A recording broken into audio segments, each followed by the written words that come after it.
नमस्कार। राष्ट्र की बात के साथ मैं हूं मानक गुप्ता। आज राष्ट्र की बात में एक बार फिर से बात करनी पड़ेगी चुनाव की, लेकिन चुनाव की सीधे सीधे चुनाव की नहीं, जिस जरिए चुनाव होता है उसकी, यानी कि इलेक्ट्रॉनिक वोटिंग मशीन की, वो ईवीएम जिस पर बरसों से लगातार बार बार विवाद हो रहा है। आज एक बार फिर ईवीएम पर देश में सियासी घमासान छिड़ा हुआ है और इस बार वजह भी है। वजह यह है कि कल असम में वोटिंग के बाद रात में बीजेपी उम्मीदवार की गाड़ी से ऐसी ईवीएम, ऐसी इलेक्ट्रॉनिक वोटिंग मशीनें मिली जिनमें उसी चुनाव का वोट पड़ा हुआ था। वो वोट उस मशीन में बंद थे। ये मशीनें बीजेपी उम्मीदवार की गाड़ी में मिली और उसके बाद से ही लगातार देश में सियासी संग्राम छिड़ा हुआ है। राहुल गांधी, प्रियंका गांधी, तेजस्वी यादव, सब नेता, सब ने बीजेपी को घेरा है, चुनाव आयोग को घेरा है। और जाहिर है आज तो सवाल उठेंगे भी, क्यों नहीं उठेंगे। बीजेपी उम्मीदवार की गाड़ी में, जरा सोचिए, ईवीएम का मतलब क्या है। अब से पहले जब भी ईवीएम पर विरोधी या विपक्षी सवाल उठाते थे तो लगातार इलेक्शन कमीशन कभी हैकाथॉन करता था, कभी पूरा प्रोसीजर पब्लिक में रख देता था, कभी सुप्रीम कोर्ट का हवाला देता था। जाहिर है, सही है, लेकिन अब इस बार ये जो चूक हुई है, सबको सवाल उठाने का मौका मिल गया है। आप भी सुबह से सुन रहे होंगे बीजेपी उम्मीदवार के गाड़ी में ईवीएम कहां से आई। जरा आपको पहले समझाते हैं पूरा मामला क्या है, देखिए, फिर बहस करेंगे।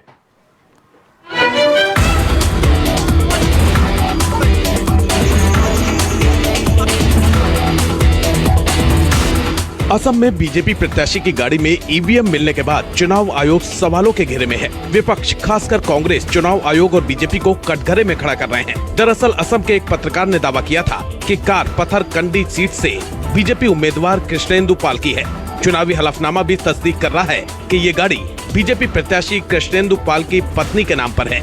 विवाद बढ़ने पर चुनाव आयोग ने सफाई देते हुए कहा है कि पोलिंग पार्टी की गाड़ी बीच रास्ते में खराब हो गई थी। पीठासीन अधिकारी ने रास्ते से गुजर रही एक गाड़ी से मदद मांगकर ईवीएम को जिला मुख्यालय पहुंचाने का आग्रह किया था।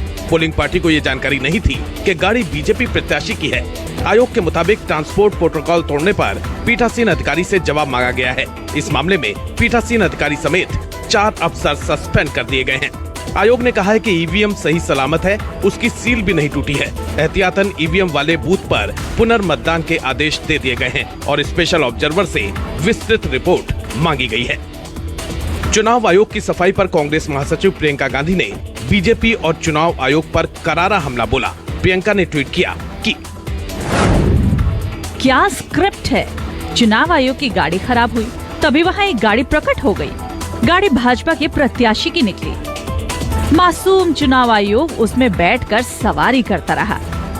प्रिय ईसी, माजरा क्या है? आप देश को इस पर कुछ सफाई दे सकते हैं या हम सब मिलकर बोले ईसी की निष्पक्षता को वड़क्कम। सियासी जो भारतीय जनता पार्टी का है उसकी कार में ईवीएम रखे हुए, तो इसका मतलब कि हो क्या रहा है। ये लगातार जो राजनीतिक दल देश भर में ये कह रहे हैं कि ईवीएम को लेके उन्हें शक है, ईवीएम को लेके शक है, ये बात पुख्ता होती चली जा रही है और चुनाव आयोग का दायित्व तो बन जाता है कि चुनाव पूरी तरह से निष्पक्ष होने चाहिए। कांग्रेस नेता राहुल गांधी ने भी बीजेपी पर तंज कसा है। राहुल ने ट्वीट किया कि ईसी की गाड़ी खराब, भाजपा की नीयत खराब, लोकतंत्र की हालत खराब। बीजेपी महासचिव तरुण चुग ने राहुल गांधी पर पलटवार किया। उन्होंने कांग्रेस पर हमला बोलते हुए कहा कि बीजेपी और चुनाव आयोग की नीयत साफ है, आपके 10 साल के कर्म खराब हैं। अमेठी हार जाओ तो गलत, केरल जीत जाओ तो ठीक। ये कैसी सोच है भाई साहब। ना भाजपा की नीति खराब है, ना लोकतंत्र खराब है, ना चुनाव आयोग खराब है, आपके 10 साल के कर्म खराब है। बहरहाल बीजेपी प्रत्याशी की गाड़ी से ईवीएम मिलने के बाद चुनाव आयोग सवालों के घेरे में है। उसकी विश्वसनीयता पर सवाल उठ रहे हैं। ऐसे में राष्ट्र की बात में आज का सवाल है कि बीजेपी उम्मीदवार की गाड़ी में ईवीएम का मतलब क्या है और बार बार सवालों के घेरे में क्यों आ रहा है चुनाव आयोग। तो राष्ट्र की बात में अब बहस होनी है। राष्ट्र की बात में आज सवाल यही है, बीजेपी उम्मीदवार की गाड़ी में ईवीएम का मतलब क्या है। मुझे हंसी आ रही है, माफ करिएगा। मैं दर्शकों से भी माफी चाह रहा हूं और मैं अपने सारे पैनलिस्ट से भी माफी चाह रहा हूं, क्योंकि वाकई यह हास्यास्पद है। जरा खुद सोचिए, जिन ईवीएम्स में चुनाव के वोट पड़े हुए, बहुत गंभीर मसला है, मैं इसीलिए माफी मांग रहा हूं, बहुत गंभीर मसला है। जिन इलेक्ट्रॉनिक वोटिंग मशीनों में जनादेश बंद है, वो ईवीएम्स एक उम्मीदवार की गाड़ी में, एक पार्टी के उम्मीदवार की गाड़ी में कैसे आ गई? भूल चूक कहां हुई? हालांकि इलेक्शन कमीशन कह रहा है हमारे अधिकारियों की गलती थी, हमने उन्हें सस्पेंड कर दिया है। लेकिन सवाल यह भी है, बीजेपी उम्मीदवार और उनके साथी जो थे, जो उस गाड़ी में थे, क्या जरूरत थी इलेक्शन कमीशन के लोगों को लिफ्ट देने की? अगर भला भी करना चाह रहे थे, उनको नहीं पता क्या चुनावी प्रक्रिया कितनी सैक्रोसैंक्ट होती है? आज यही सवाल उठाऊंगा राष्ट्र की बात में। बीजेपी से सांसद अपराजिता सारंगी मेरे साथ जुड़ रही हैं, कांग्रेस से आलोक शर्मा आ गए हैं, मेरे साथ जूही बिस्वास है टीएमसी से। जाहिर है टीएमसी भी इस पर बोलना चाहेगी, क्योंकि कल ममता बनर्जी खुद पोलिंग बूथ पर जाकर बैठ गई थी। मेरे साथ ए.के. वाजपेयी हैं, एलजेपी के प्रवक्ता हैं। मोहम्मद अमीन साहब हैं, फॉर्मर ज्वाइंट डायरेक्टर हैं इलेक्शन कमीशन के, चुनाव आयोग में खुद सीनियर पद पर रह चुके हैं। मोहम्मद अमीन साहब बता पाएंगे कि यह कितना बड़ा अपराध है। मैं अपराध शब्द का इस्तेमाल कर रहा हूं। और आशुतोष मेरे साथ हैं, पॉलिटिकल एनालिस्ट हैं, सीनियर जर्नलिस्ट हैं। आप सभी का स्वागत। अपराजिता सारंगी, आप इसे शुरू करना पड़ेगा मुझे। अपराजिता जी, मैं हंस रहा हूं, एक तो माफ करिएगा, और वाकई मुझे बार बार हंसी आ रही है ये सोचकर, ये कैसा इत्तेफाक है, कैसा इत्तेफाक है ये? आपके उम्मीदवार या उनके लोगों को जरूरत क्या थी इलेक्शन कमीशन के लोगों को अपनी गाड़ी में लिफ्ट देने की? अगर मान भी लें कि जो इलेक्शन कमीशन कह रहा है और जो आपके उम्मीदवार कह रहे हैं वो सही है। अपराजिता जी। जी, आप सबको मेरा नमस्कार। देखिए, ऐसा है कि कभी प्रियंका गुस्सा करती हैं, कभी राहुल गुस्सा करते हैं, भूल जाते हैं, हर बार पर दोबारा वही किस्सा करते हैं। खोदा पहाड़ निकली चूहिया। चुनाव आयोग ने सफाई दे दी है, चुनाव आयोग ने एक्शन लिया है, जो कार्यवाही उन्हें करनी थी उन्होंने किया। 4 लोगों को सस्पेंड किया गया है और करीमगंज के 149वें बूथ पर जो पोलिंग हुई थी उसे सस्पेंड किया गया और एक बार पोलिंग की जाएगी।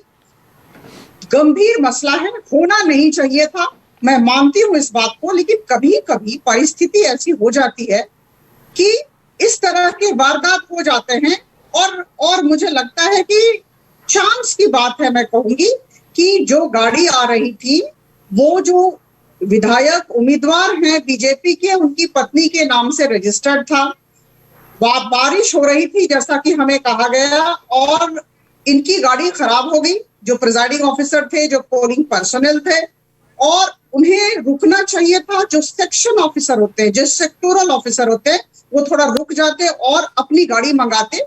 मुझे लगता है उनकी दूरदर्शिता में कमी हो गई, दायित्वहीनता निश्चित तौर पर थी, और जो भी गाड़ी आई उन्हें लगा कि तुरंत चला जाना चाहिए और जहां पर हमें जितने भी ईवीएम्स डिपॉजिट करने हैं वहां कर देना, इसलिए वो लोग चले गए। गलती की है उन्होंने और गलती के लिए उन्हें सजा भी मिली। लेकिन मैं आपको बता दूं कि ईवीएम को हैक करना या ईवीएम के साथ छेड़खानी करना लगभग असंभव है। और ये जो ईवीएम मशीन्स मिले हैं, आप सब जानते हैं, इलेक्ट्रॉनिक मशीन्स मिले गाड़ी में। एक सेकंड अपराजिता जी, एक सेकंड मुझे रोकना पड़ेगा। नहीं एक सेकंड, एक सेकंड रुकिए ना, एक सेकंड अपराजिता जी, वन सेकंड। ईवीएम के साथ छेड़छाड़ संभव है या नहीं है वो अलग मसला है, उस पर मैं बाद में आऊंगा। मैं अभी ये पूछ रहा हूं, ये वीडियो तो देखिए जरा, आप देख रहे होंगे कैसा दिखता है ये वीडियो। अभी तक विपक्ष जो सवाल उठा रहा है, आपने तो उनको प्लेट पर रखकर मुद्दा दे दिया ना। बीजेपी उम्मीदवार की गाड़ी में ईवीएम जिसमें वोट पड़ा हुआ है उसी चुनाव का, जरा खुद सोचिए ना आप इलेक्शन कमीशन की तरफ से तो कह रही हैं कि हां उन्होंने कार्रवाई कर दी, जिनकी गलती थी उनको सस्पेंड कर दिया। आपके उम्मीदवार को क्या समझ नहीं थी या उनके लोगों को कि उन ईवीएम्स को अपनी गाड़ी में डालकर ले जा रहे हैं जिन पे उस चुनाव का वोट पड़ा हुआ है? आपके इस उम्मीदवार को डिस्क्वालीफाई क्यों ना कर दिया जाए? अपराजिता जी, आप मुझे ये बताएं, उस गाड़ी में जो हमारे उम्मीदवार थे वो बैठे हुए थे क्या? हमारे उम्मीदवार उस गाड़ी में नहीं थे। मुझे लगता है आप उस जो स्थिति हुई, जो घटना हुई, उसके तह में जाएं। और अभी स्पेशल ऑब्जर्वर को दायित्व दिया गया है, स्पेशल ऑब्जर्वर अभी जांच कर रहे हैं, पूरी रिपोर्ट आएगी और पूरे देश के समक्ष उस रिपोर्ट को उपस्थापित किया जाएगा। और मैं सबको यह बात कह दूं, कांग्रेस को कह दूं और दूसरे विपक्षी नेताओं को कह दूं कि इन्हें आदरणीय प्रधानमंत्री के विरुद्ध, इन्हें चुनाव आयोग के विरुद्ध और इन्हें भारतीय जनता पार्टी के विरुद्ध एक मुद्दा चाहिए, क्योंकि ये मुद्दा विहीन है।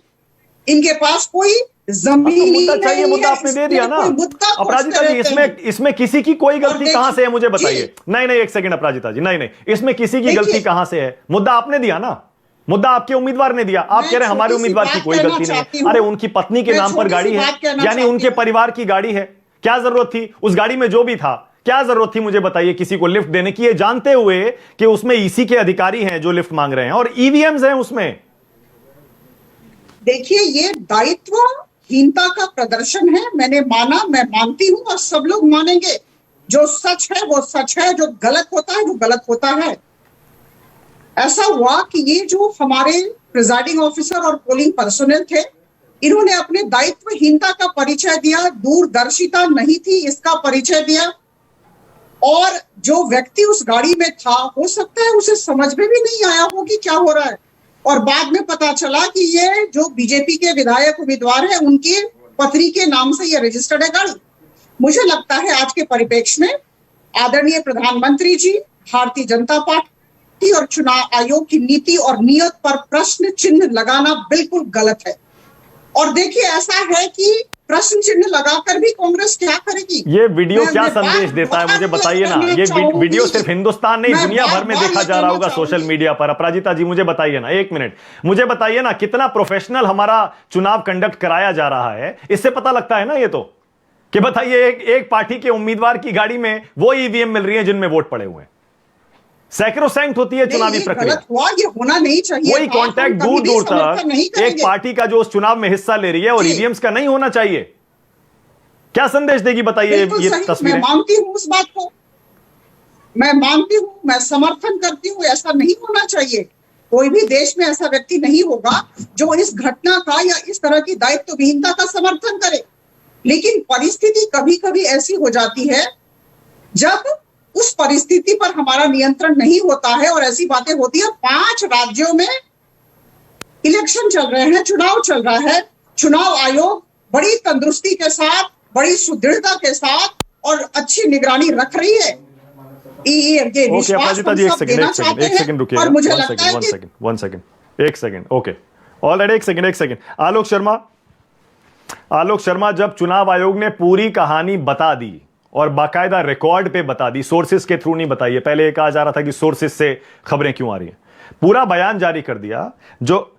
जो ईवीएम्स हैं, ईवीएम्स सारी की सारी सेफ हैं, सील बंद हैं, उनको कोई नुकसान नहीं पहुंचाया गया है और जो अधिकारी दोषी थे उनको सस्पेंड कर दिया गया है।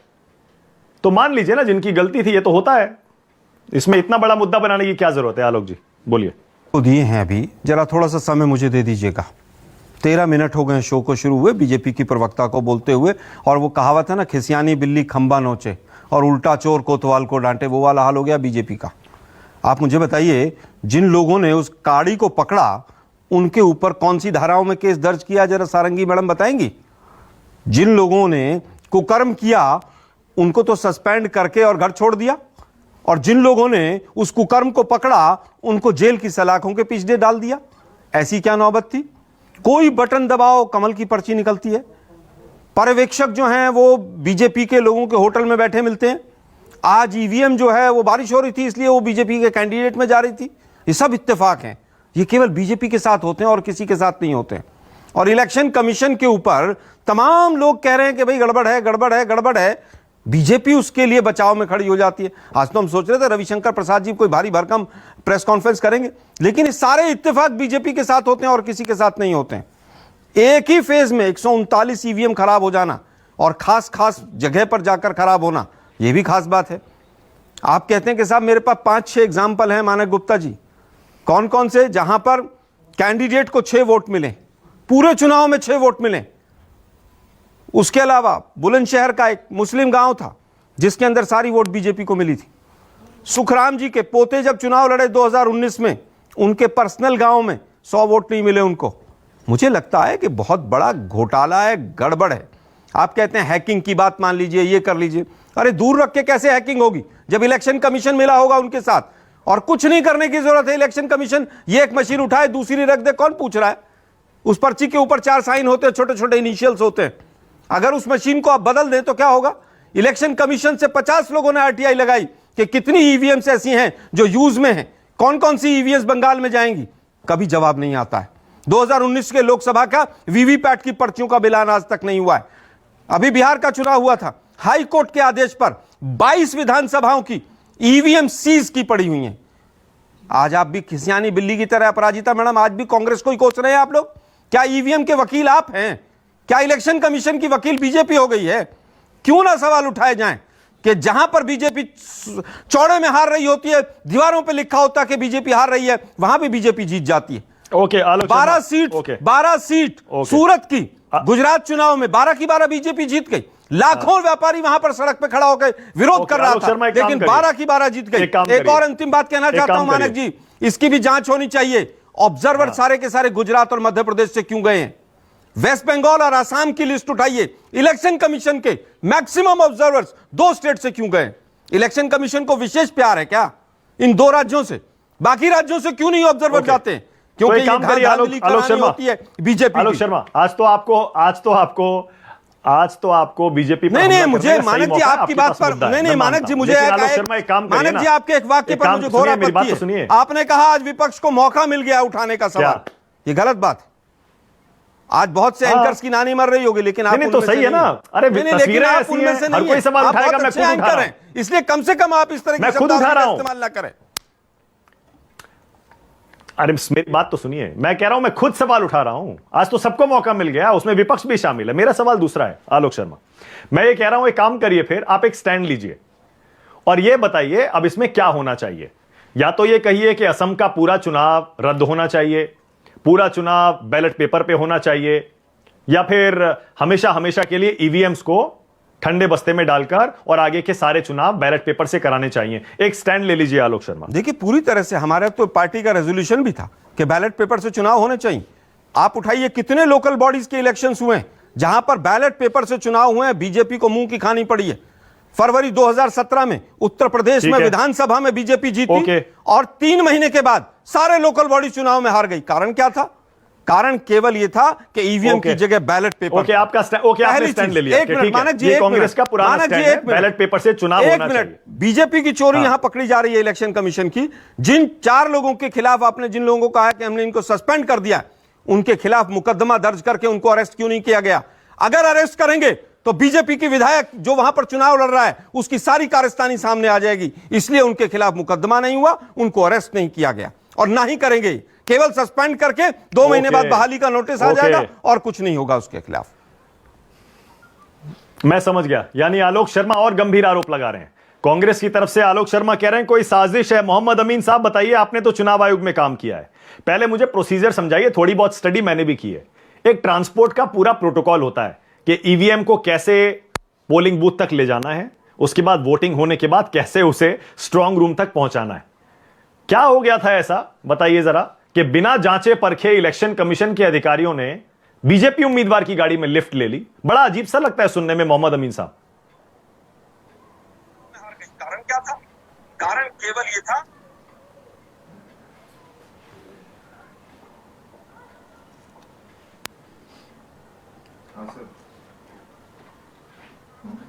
लगता मोहम्मद अमीन साहब को आवाज नहीं मिल रही है। Okay, A K. वाजपेयी, उसके बाद आ रहा हूं जूही विश्वास, आशुतोष। वाजपेयी जी आज क्या कहेंगे? आप तो सुप्रीम कोर्ट के जाने माने वकील हैं वाजपेयी जी। ईवीएम पर आप हमेशा विरोधियों पर, बीजेपी के और एनडीए के विपक्षियों पर तीर चलाते आए हैं, सुप्रीम कोर्ट का बार बार हवाला देते आए हैं। आज क्या कहेंगे बताइए जरा ये तस्वीर देखकर वाजपेयी जी? क्या हमको सबको शर्मिंदा नहीं होना चाहिए तस्वीरें देख के वाजपेयी जी? इसके लिए उपयुक्त वर्ड जो है, नहीं, मानक जी, इसके लिए सबसे उपयुक्त वर्ड है नॉन इंटेंशनल ह्यूमन मिस्टेक। यह है इसका लब्बो लबाब। 1, 2, 3 ऑफिसर से गलती हुई है और अभी हमारे बीजेपी के प्रवक्ता ने काफी डिटेल में सारी चीजें बताई हैं। इसमें हाय तौबा की जरूरत नहीं है। इतने सारे पोलिंग एजेंट हैं, थाउजेंड्स में। अगर 2-3 लोगों से बारिश हो रही थी, उस गाड़ी पे कोई बीजेपी का झंडा तो लगा नहीं हुआ था। वो तो बाद में पता चला ना कि ये कैंडिडेट के किसी वाइफ के नाम से है, तो इसको इतना इश्यू न बनाइए। बट कांग्रेस क्या प्रयास कर रही है? कांग्रेस ये प्रयास कर रही है कि ईवीएम ही गड़बड़ होती है, ईवीएम बीजेपी मैनिपुलेट कर लेती है। जरा इनसे पूछिए, पहली बार ईवीएम लोकसभा के इलेक्शन में कब चुनाव में इनसे इस्तेमाल हुई थी? 2004 से शुरू हुई थी। ना वाजपेयी जी, और एक सेकंड 14 एक सेकंड ना 1 सेकंड वाजपेयी जी, एक सेकंड, इतने आराम से नहीं निकलने दूंगा आपको। 1 मिनट वाजपेयी जी, 1 मिनट, इतने आराम से नहीं निकलने दूंगा वाजपेयी जी। ना कोई बात नहीं, कोई बात वाजपेयी जी, ह्यूमन एरर ये बोलकर आप नहीं निकल पाएंगे वाजपेयी जी। मतलब आप कह रहे हैं इस पर हाय तौबा नहीं करना चाहिए। जो एक पार्टी का उम्मीदवार उस चुनाव में खड़ा हुआ है, उसकी गाड़ी में ईवीएम मिल रही है जिसमें वोट पड़ा हुआ है उस चुनाव का, आप कह रहे हैं इस पर हाय तौबा नहीं होनी चाहिए। क्या बात कर रहे हैं वाजपेयी जी? मानक अभी उसके, अरे टोटल सर्कमस्टांसेस देखोगे ना, टोटल हालात देखोगे। बारिश हो रही है, गाड़ी खराब हो गई, कोई गाड़ी पीछे से आ रही है, उसमें कोई झंडा थोड़ी लगा बीजेपी का। उन्होंने हेल्प लेने के, लिफ्ट लेते हो नहीं लेते? आपकी गाड़ी झंडा लगाया या नहीं लगाया, इलेक्शन कमीशन के अधिकारियों को क्या ट्रेनिंग नहीं दी जाती है? मोहम्मद अमीन साहब से मैं यही पूछने वाला था अभी। मैं अभी मोहम्मद अमीन साहब से वाजपेयी जी यही पूछ रहा था। एक पूरा ट्रांसपोर्ट प्रोटोकॉल होता है, वो अभी जवाब, अधिकारियों को कैसे ईवीएम को स्ट्रांग रूम तक पहुंचाना होता है, प्रोटोकॉल होता है। अरे भाई, अगर मान लो बारिश हो रही, क्या करेंगे बताइए? आप बताइए। बीजेपी के कैंडिडेट की गाड़ी में रख के चला गया, वो सिक्योरिटी गार्ड कौन था उसका नाम सामने नहीं आया अभी तक। बिना सिक्योरिटी गार्ड के ईवीएम जा रही थी बीजेपी के। अरे भाई आप बताइए ना। नहीं मालूम उसको। मानक जी 5 इंसिडेंसेस हैं, एक नहीं है। जमुना मुख गाड़ी सीज की गई है, जमुना मुख नाम बता रहा हूं मैं, काली गांव। पूरी ईवीएम जब गायब हो गई, वहां पर हंगामा हुआ तो ईवीएम प्रकट हुई दोबारा से वापस। 10 मामले इलीगल ट्रांसपोर्टेशन ऑफ ईवीएम के केवल असम में आए हैं सेकंड फेज में। शर्म नहीं आ रही जिन लोगों को जो आज डिफेंड कर रहे हैं इलेक्शन कमीशन को? वो कहें ना कि जो सिक्योरिटी गार्ड जिसकी ड्यूटी थी उसको सस्पेंड किया जाए। क्यों नहीं कहेंगे आप? नहीं कहेंगे आप लोग, आपके अंदर हिम्मत नहीं है, क्योंकि आप 2 नंबर से जीतते हैं। आप लोग जनता की आंखों में धूल डाल रहे हैं। पूरी तरह से आप इलेक्शन कमीशन को कब्जे में लेकर बैठे हुए हैं। 10 मामले इलीगल ट्रांसपोर्टेशन के आ रहे हैं और यहाँ पर हंस रहे हैं, मुस्कुरा रहे हैं। भारत का लोकतंत्र गड्ढे में पहुंचा दिया आप जैसे लोगों ने। हमारे आप, अरे भाई मैं 5 एग्जाम्पल दे रहा हूँ आपको, मेरे पास लिस्ट है कहां पर ये माल फंक्शनिंग हुई है। 5 जगह पर हुई है। एक एक करके बोलिए वाजपेयी जी, बोलिए वाजपेयी जी, बोलिए। एक लग्जरी कार है, 1 by 1 बोलिए वाजपेयी जी। स्टेशन के बाहर। आलोक जी रुकिए ना। Yes, this is what I, मैं ये कह रहा हूं कि देखिए, ये इसका मतलब ये हुआ कि अगर ये इंसिडेंट इस वाले को ले लें तो ईवीएम हैकिंग का तो चक्कर नहीं है, ईवीएम तो ठीक है, ईवीएम तो मैनिपुलेट नहीं होती, तो ये बात तो एडमिट करें। आलोक शर्मा तो ईवीएम की हैकिंग पे भी जा रहे हैं, मैनिपुलेशन पे भी जा रहे हैं, इलेक्शन कमीशन पे भी जा रहे हैं। अरे भाई, जो फैक्चुअल पोजीशन है उसको बैलेंसिंग एक्ट में नहीं मानक जी, मैं सहमत नहीं हूं और जांच का विषय है, पूरी जांच। मोहम्मद अमीन साहब को ला रहा हूं। ओके, ऑलराइट, मैं समझ गया। ठीक है, आप कह रहे हैं हाय तौबा नहीं होनी चाहिए। मोहम्मद अमीन साहब मुझे बताइए, इन इलेक्शन कमीशन के अधिकारियों को क्या बताया नहीं जाता है, ट्रेनिंग नहीं दी जाती है? चाहे बारिश हो रही थी या जो भी था, बिना चेक किए किसी की भी गाड़ी में ईवीएम लेकर बैठ जाते हैं क्या मोहम्मद अमीन साहब? देखिए ऐसा है कि जो इन लोगों को इसकी प्रक्रिया मालूम नहीं है। ऐसा है कि जब भी कोई चुनाव होता है उसके लिए प्रॉपर ट्रेनिंग दी जाती है 6 महीने पहले, और सभी अधिकारियों की, इवन प्रिसाइडिंग अफसर, पोलिंग अफसर, सबको समझाया जाता है, बताया जाता है, और सुरक्षा कर्मियों को बताया जाता है। यहाँ पर जिम्मेदारी सुरक्षा कर्मियों की होती है, पोलिंग अफसर की होती है, प्रिसाइडिंग अफसर की होती है, और वहाँ पर जो इनका सर्किल अफसर होता है उसकी भी रिटर्निंग अफसर की जिम्मेदारी होती है कि जब चुनाव शुरू होता है तो ईवीएम में चुनाव होता है, अगर कोई चुनाव ईवीएम में गड़बड़ी हो रही होती है तो रिप्लेसमेंट होता है उसी जगह, और इनके सारे एजेंट वहां पर मौजूद होते हैं। मुझे बड़ा अचंभा हो रहा है कि इतनी बड़ी घटना हो गई और इनके किसी के भी एजेंट ने शोर नहीं मचाया जब शोर मचाना चाहिए था। और हमारे लिए कि हमारा सबसे मीडिया बड़ा गवाह है, इलेक्शन कमीशन की जो सहायता करता है, और वो गवाह है मीडिया, और मीडिया को हमेशा प्राथमिकता दी जाती है इस मामले में कि उन्होंने सही कवरेज की होगी, सही बात की होगी, सही देखा होगा, सही रिपोर्टिंग की होगी, और इसके लिए चुनाव आयोग उनको इनाम भी देता है चुनाव के बाद। देखिए, जहां तक सवाल इस बात का है प्रोटोकॉल का, तो चुनाव जब पूरे हो जाते हैं तो सारे हमारे जितने दल के या विरोधी दलों के होते हैं सबके एजेंटों के साइन होते हैं प्रॉपर, और प्रॉपर साइन होकर उस पर स्लिप चिपका दी जाती है, और उनके जो बक्से होते हैं ये बक्से स्ट्रांग रूम तक जाते हैं। स्ट्रांग रूम तक जाने के लिए ये लोग सारे जिनके एजेंट हैं दोनों ही विपक्षी और विपक्षी दोनों ही फॉलो करते हैं। अक्सर देखा गया इनकी गाड़ियां पीछे रहती हैं कि कहीं ईवीएम न बदल दी जाए। केवल इलेक्शन कमीशन के लोग अमीन साहब, या कोई पुलिस वाला भी साथ चलता होगा कि नहीं चलता होगा उनके? नहीं, या ईवीएम को बीजेपी की गाड़ी में डाल दिया जाता है? नहीं, पुलिस पार्टी साथ चलती है। ये पुलिस पार्टी कहाँ है? पुलिस पार्टी के लोग सस्पेंड क्यों नहीं है?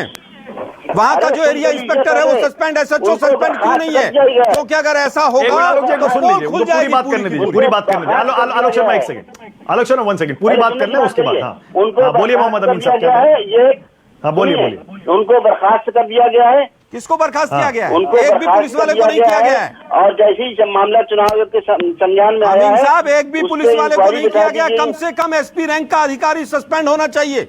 सारा दूध का दूध और पानी का पानी हो जाएगा। आईजी रैंक का होता है, हर वक्त वहाँ पर नहीं होता है। अरे भाई कोई तो होगा, एक पुलिस वाला तो होगा। काम होगा। बिना पुलिस वाले के बीजेपी में के गाड़ी में ईवीएम चली जाएंगी? कैसे अधिकारी हैं आप? अरे कैसे गई, यही तो देखने वाला है। ये हम तो वही कह रहे हैं ना, पुलिस वाले जिनकी ड्यूटी थी इलेक्शन कमीशन पे, उनको सस्पेंड क्यों नहीं किया गया? साजिश की है, नहीं करेगी बीजेपी। ये इलेक्शन कमीशन को बदनाम करने के लिए, इलेक्शन कमीशन को बदनाम करने के लिए तो ऐसा करो ना, इलेक्शन कमीशन बदनाम नहीं होगा। सारे के सारे मशीनें, ये तो बहुत ही गंभीर आरोप है। एक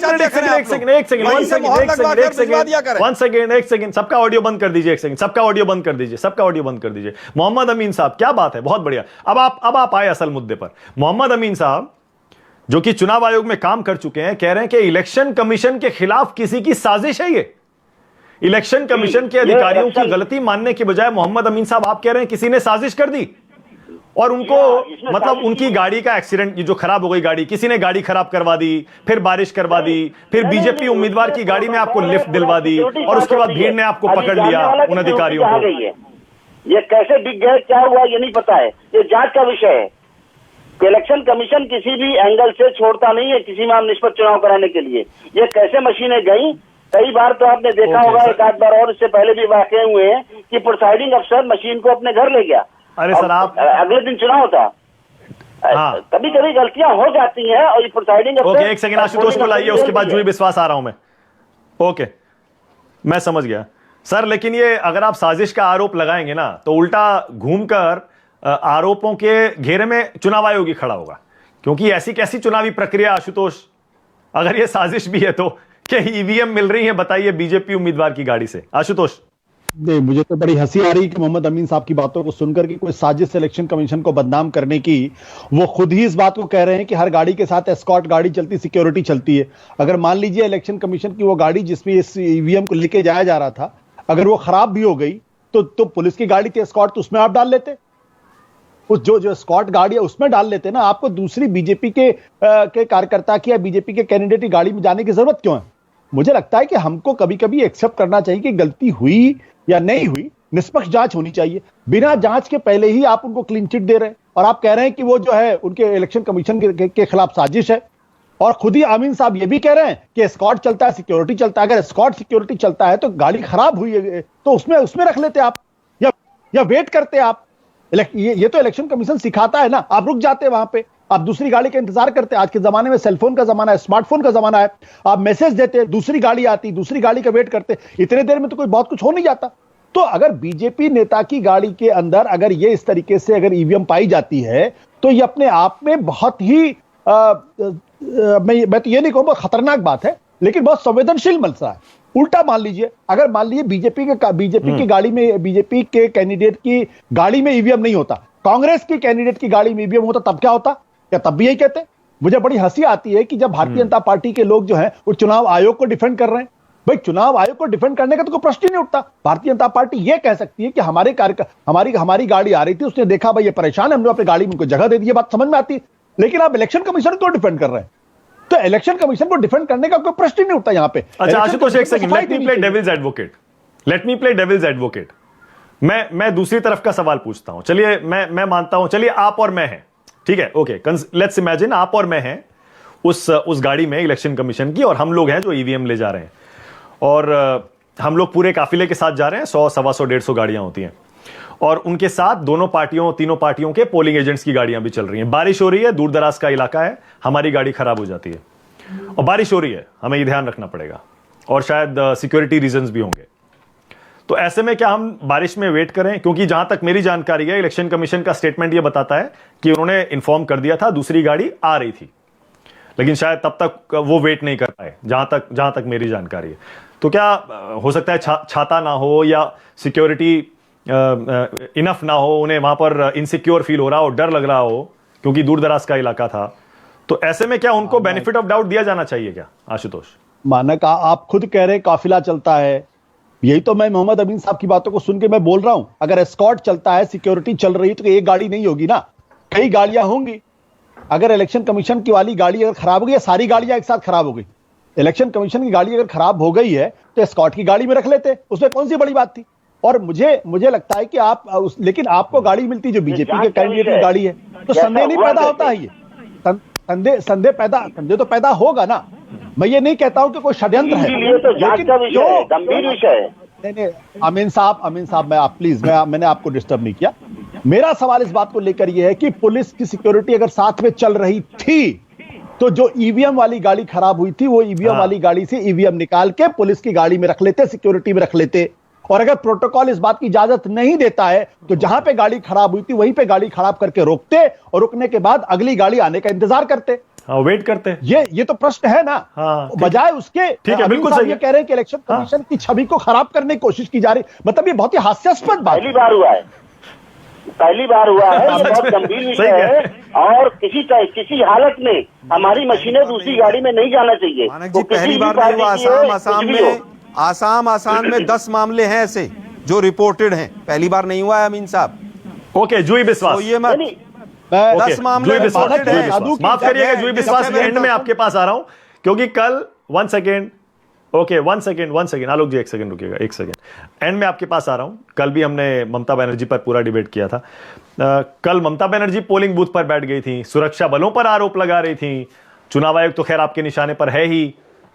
क्या वाकई आपके हिसाब से ये जो तस्वीरें हम देख रहे हैं असम से आई हुई, जुई विश्वास, पूरी चुनावी प्रक्रिया पर सवाल उठाती हैं?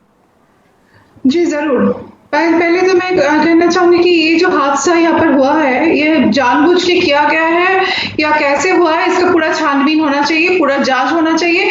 और जो भी वहाँ पर जिनके गाड़ी से मिले हैं उम्मीदवार, जो भी यहाँ पर बीजेपी के हैं या कोई भी दल के हैं, उनको उनका नॉमिनेशन मतलब उनका कैंडिडेचर खारिज कर सकते हैं। चुनाव आयोग अगर चाहते हैं तो ऐसा हो सकता है, लेकिन ऐसा हो नहीं रहा है। ये बहुत ही शर्म की बात है कि किसी की कैंडिडेट की गाड़ी से ऐसे मिलना ईवीएम मशीन, ये अपने आप में एक बड़ा सवाल खड़े करते हैं देश के सामने। जो हमारे लोकतंत्र है वो खतरे में है। लोकतंत्र आज लोगों के सामने एक प्रश्न चिन्ह बन के रह गया है। कल भी ममता दी ने बंगाल में ये जो आपने देखा है, इतना ज्यादा वायलेंस हुआ है, 144 धारा लागू थे नंदीग्राम में, फिर भी इलेक्शन कमिश्नर के सामने, इलेक्शन कमिश्नर जो है उनके सामने जगह जगह में लोगों को मौजूद किया गया है, लोगों को लेके वायलेंस किया गया है, डराया गया है, धमकाया गया है बीजेपी की तरफ से। तो उनके खिलाफ हमारी पार्टी ने, जुई विश्वास 1 सेकेंड, आज भी बीजेपी के उम्मीदवार अस्पताल पहुंचे हैं। वायलेंस तो दोनों तरफ से हो रहा है, मैं उस पर नहीं जा रहा हूं, लेकिन मैं ये कह रहा हूं, आप कह रही है ना जांच होनी चाहिए इस पूरी घटना की, तो जांच आप किससे चाह रहे हैं ये भी बता दीजिएगा, क्योंकि आपको चुनाव आयोग पर भरोसा नहीं है, आपको सुरक्षा बलों पर भरोसा नहीं है, आप जांच किससे चाहते हैं ये बता दीजिएगा। ये तो देखिए जांच के विषय है, और ये तो होना चाहिए सुप्रीम कोर्ट के अंदर। अगर ऐसा बात होता है तो सुप्रीम कोर्ट का जांच यहाँ पर होना चाहिए। और दूसरी बात तो इलेक्शन कमीशन के हम बोलेंगे कि ये जो इंसिडेंट हुआ है, ये जो मैल फंक्शन है, ये पहली बार नहीं है ईवीएम मशीन के। इससे पहले भी कई सारा रिपोर्ट किया हम लोगों के सामने आए थे, देश के किसी प्रांत में ईवीएम मशीन बदल जा रहा है, कोई भी मतलब जगह जगह से ये मैल फंक्शन, मैनिपुलेशन का, ईवीएम मशीन का ये खबर हम लोगों के पास, सभी के पास, सभी विपक्षीय हो या मतलब शासक हो, कोई भी हो, सभी के पास है कि ये जो ईवीएम मशीन का ये बदलने का ये तरीका, ये बहुत ही खतरनाक है हमारे लोकतंत्र। अपराजिता सारंगी बोलिए। अपराजिता सारंगी, अपराजिता सारंगी, क्यों नहीं विपक्ष बताइए आज सवाल उठाए, क्यों नहीं मीडिया सवाल उठाए? भारतीय जनता पार्टी, आपने तो खुद मुद्दा दे दिया ना प्लेट में रख के। एक मिनट, जब भारतीय जनता पार्टी जीतने लगती है तो ईवीएम पर सवाल किए जाते हैं, और जब भारतीय जनता पार्टी हारती है तो सब लोग चुप हो जाते हैं। विपक्ष करेंगे क्या? और देखिए ऐसी बात है कि हम सब ने कहा, हम सब जानते हैं कि स्पेशल ऑब्जर्वर को यह दायित्व दिया गया है, अच्छी तरह से जांच हो और जांच का रिपोर्ट पूरे देश के सामने उपस्थापित हो जाएगी। और मुझे लगता है जब रिपोर्ट आ जाएगी तो दूध का दूध, पानी का पानी हो जाएगा। और जहां तक रही बात जितने एलिगेशंस की, हम सब एलिगेशन सुन रहे हैं, हमने कांग्रेस को सुना, हमने जूही विश्वास जी को सुना। मैं आप सबको ये कहना चाहती हूँ कि हिंदी में एक कहावत है, बड़ा कलोकियल है, आप सब जानते होंगे, नाचे न आवत कहत की आंगनवे टेढ़। तो देखिए ये लोग सब जान रहे हैं कि इनका हस्त्र क्या होने वाला है, 2 मई को क्या परिणाम निकलने वाला है। ये घबराहट है, इस घबराहट का ये सब प्रदर्शन होता है जब हम कहने लगते हैं कि नहीं, शतरंज का बोर्ड ही, शतरंज की खाद उनकी गड़बड़ है। ओके, एक सेकंड आलोक शर्मा, क्या असम का चुनाव, आलोक शर्मा पूरा चुनाव रद्द कर देना चाहिए, दोबारा होना चाहिए क्या आलोक शर्मा? देखिए मुझे लगता है आपका स्टैंड क्या है आलोक शर्मा? देखिए मुझे लगता है कि ये कहने के लिए जल्दबाजी होगी कि पूरे चुनाव को रद्द कर दिया जाए, लेकिन जो लोग कह रहे हैं ना कि उनको नाचना जो कह रहे हैं, मैं उनको मुहावरा भी सही करके बता दूं, नाच ना जाने आंगन टेढ़ा होता है और भाजपा के ऊपर सटीक बैठता है वो, ठीक है। आज भाजपा के लिए है वो, आज भाजपा के लिए फिट हो रहा है बिल्कुल पूरी तरह से। आज भाजपा जो है उसको नाचना नहीं आ रहा है, उसके लिए आंगन टेढ़ा दिख रहा है, आज उनको कोई डिफेंड नहीं मिल रहा है। खैर मुद्दे पर आते हैं। देखिए मैं 5 स्टेटमेंट देता हूं कि इलीगल ट्रांसपोर्टेशन के, मानक जी दर्शकों के लिए बता रहा हूं, 10 मामले आसाम में आए हैं जो ऑथराइज गाड़ियों में के बिना ईवीएम मशीन जा रही थी। दूसरा, हाथीपुर पुलिस पोलिंग स्टेशन के पास दीपू जगह है जहां पर एक लग्जरी कार पकड़ी गई जिसमें ईवीएम है, वो गाड़ी सीज है। जमुनामुख एक और गाड़ी सीज है इसी मामले में। कालीगांव जब ईवीएम मशीन गायब हो गई, लोगों ने हंगामा मचाया, पुलिस ने फायर किया, उसके बाद वो ईवीएम प्रकट हुई, कहां से हुई नहीं पता है। आज पता चला कि अमित शाह जी कैसे कह सकते हैं कि हम 30 में से 26 जीत रहे हैं। ये तो ईवीएम का खेल लग रहा है भाई, पहले ही आप डिक्लेयर कर रहे हैं। अरे नहीं पूरी तरह से पूरी तरह से अगर नहीं एक सेकंड, नहीं देखिए, दो चीजें हैं। मैं सिर्फ इतनी बात कह रहा हूं, 2 चीजें हैं। जो लोग ये कहते हैं कि नहीं पूरा मैनिपुलेशन हुआ है, सब गड़बड़ हो चुका है और चुनाव में हमें भरोसा नहीं है, तो उनको क्लियर ये स्टैंड लेना चाहिए कि चुनाव को रद्द कर दिया जाए एक, और दोबारा चुनाव कराया जाए, चाहे ईवीएम से या बैलेट पेपर से। उनको अपनी डिमांड क्लियर करनी चाहिए। और दूसरा, ये एक पूरा प्रोसेस है ना। क्लोजिंग कमेंट आशुतोष आपको दे रहा हूं मैं, क्लोजिंग कमेंट, एक पूरा प्रोसीजर है, लोकतंत्र है ना हमारा, बहुत पुराना लोकतंत्र है। चुनाव आयोग में जाती है, अगर शिकायत होती है चुनाव आयोग में जाती है, अगर आप उसे संतुष्ट नहीं है, आप सुप्रीम कोर्ट तक जा सकते हैं, हाई कोर्ट, सुप्रीम कोर्ट भी जा सकते हैं। तो अगर किसी को कोई आपत्ति है, 1 घटना 2 घटना 10 घटना, सुप्रीम कोर्ट जाए अपना, और वहां से हम लोग उसके बाद वहां से तो न्याय की उम्मीद कर ही सकते हैं ना आशुतोष। मैं इस बारे में बिल्कुल यकीन नहीं करता कि पूरे के पूरे चुनाव को रद्द करके रिपोल कराना चाहिए। हाँ, जहां जहां ईवीएम की गड़बड़ी की शिकायतें मिल रही वहां पर निश्चित तौर पर रिपोल होना चाहिए और वहां के जो अधिकारी हैं उनके खिलाफ सख्त कार्रवाई होनी चाहिए। इसलिए होनी चाहिए क्योंकि चुनाव आयोग का काम है और न्याय का तकाजा यह है कि न केवल न्याय हो बल्कि न्याय होते हुए दिखे भी। दूसरी बात मैं कहना चाहता हूं कि ईवीएम की जो मांग है सबसे पहले किसने उठाई थी? मैं आपको बताऊं, 2009 में लालकृष्ण आडवाणी ने प्रेस कॉन्फ्रेंस करके कहा था कि ईवीएम में मैनिपुलेशन होता है। जीवीएल नरसिम्हा राव ने एक पूरी किताब लिखी थी कि ईवीएम को कैसे रिक किया जाता है। फिर जीवीएल नरसिम्हा राव जो भारतीय जनता पार्टी के प्रवक्ता और सांसद है, वो खुद चुनाव आयोग गए थे, खुद सुप्रीम कोर्ट गए थे और सुब्रमण्यम स्वामी भी साथ में थे। तो ये जब सत्ता में आप होते हैं तब आपको लगता है कि ईवीएम में बहुत अच्छी है, जब सत्ता के बाहर होते हैं तो आपको लगता है ईवीएम में बहुत गड़बड़ी है। मेरा साफ तौर पर यह मानना यह है कि इस मामले के अंतर्गत जहां जहां ईवीएम की गड़बड़ी की शिकायतें मिल रही हैं वहां वहां रिपोल होना चाहिए ताकि लोगों को यकीन हो। बिल्कुल सही है, बिल्कुल सही है। चुनावी प्रक्रिया में, जैसा आशुतोष कह रहे हैं, चुनावी प्रक्रिया निष्पक्ष होनी भी चाहिए और निष्पक्ष दिखनी भी चाहिए, बहुत जरूरी है। अभी जैसे चुनाव आयोग ने अधिकारियों को सस्पेंड कर दिया और बताया कि ईवीएम जो थी वो सील्ड थी, उनको कोई नुकसान नहीं हुआ था। लेकिन ये जो वीडियो हम बार बार दिखा रहे हैं ना, बीजेपी उम्मीदवार की गाड़ी में ईवीएम, ये बहुत खराब संदेश देता है, लोगों का भरोसा कम होता है। इसीलिए बिल्कुल सहमत हूं आशुतोष, इसी नोट पे खत्म कर रहा हूं कि चुनावी प्रक्रिया निष्पक्ष होनी भी चाहिए और निष्पक्ष दिखनी भी चाहिए, बहुत जरूरी है। इसीलिए सबके खिलाफ कार्रवाई होनी चाहिए और ऐसी गलती दोबारा ना हो, इसीलिए एक सिस्टम और बनाया जाना चाहिए, पता लगाया जाना चाहिए क्यों हुआ ऐसा, दोबारा ना हो। बहुत शुक्रिया राष्ट्र की बात में आने के लिए आप सबका। आशुतोष, मोहम्मद अमीन साहब, ए के वाजपेयी, अपराजिता सारंगी, आलोक शर्मा और जूही विश्वास। छोटा सा ब्रेक ले रहे हैं, खबरें जारी हैं।